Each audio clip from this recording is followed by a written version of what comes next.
काय आढळलं? गडबडी आढळली. अरे काहीच गडबडी आढळली नसते. ते काय निवडणूक आयोग आहे, ते यंत्रणा आहे. प्रत्येक मशीन आपण ज्यावेळेस मतदान केंद्रावर जातो ना त्यावेळी ते चेक केलं जातं. काय चेक केलं जातं? आपल्याकडून मतदान काउंट करून घेतात ते आणि परत आपल्याला ते त्याचं रिझल्ट देतात. वास्तविक पाहता आमच्यासारख्यानं तक्रार करायला पाहिजे. तुम्ही भाजपची, तुमचं देशात सरकार आणि तुम्हीच जर या यंत्रणेवर अविश्वास दाखवते याचा अर्थ तुम्ही कोणाशीच प्रामाणिक नाही ना.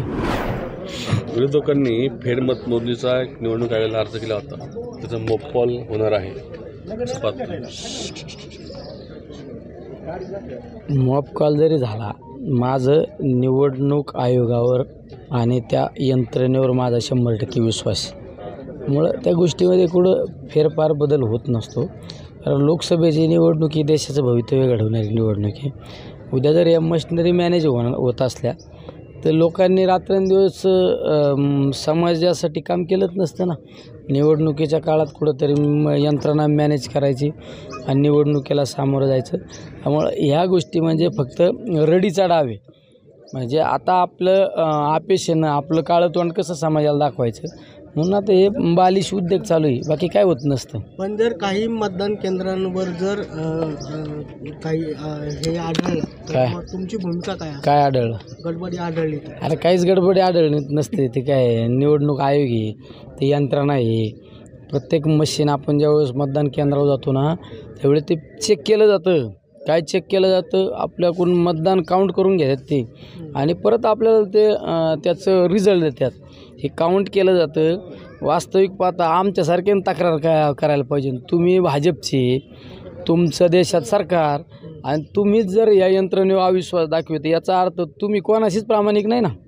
पण जर ती मतमोजणी जर सही म्हणजे साबित झाली तर काय वाटतं की EVMवरचा विश्वास अजून दृढ होईल?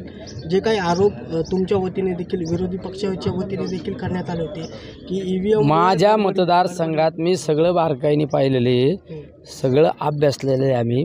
त्यामुळे इथं कुठलाही फेराफेरी होणार नाही, काही होणार नाही.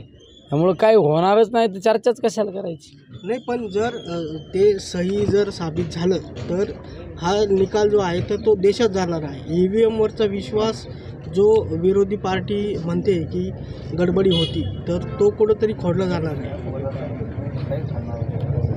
माझ्या मतदारसंघापुरतं जर मला बोलायचं म्हणलं तर जे 40 बूथ काहीतरी काउंट करणार आहे त्यामध्ये एक मताचा सुद्धा डिफरन्स होणार नाही. हे फक्त विरोधकाकडून. आता समाजापुढं जायचं तर मग कसं जायचं? समाजाला तर सांगू शकत नाही ना. आम्ही आमच्या कर्तृत्व गुणामुळं पराभूत झालो. मग आता लोकांना सांगायचं नाही ते मशिनरीचं काहीतरी फॉल्ट आहे, ते मशिनरीच मॅनेज केलेले आमच्यासारख्याने आरोप करायला पाहिजे ना. त्यामुळं या गोष्टीकडे लई लक्ष देण्यापेक्षा आपण काम करीत राहायचं. त्यांना आता कामच नाही राहिलं.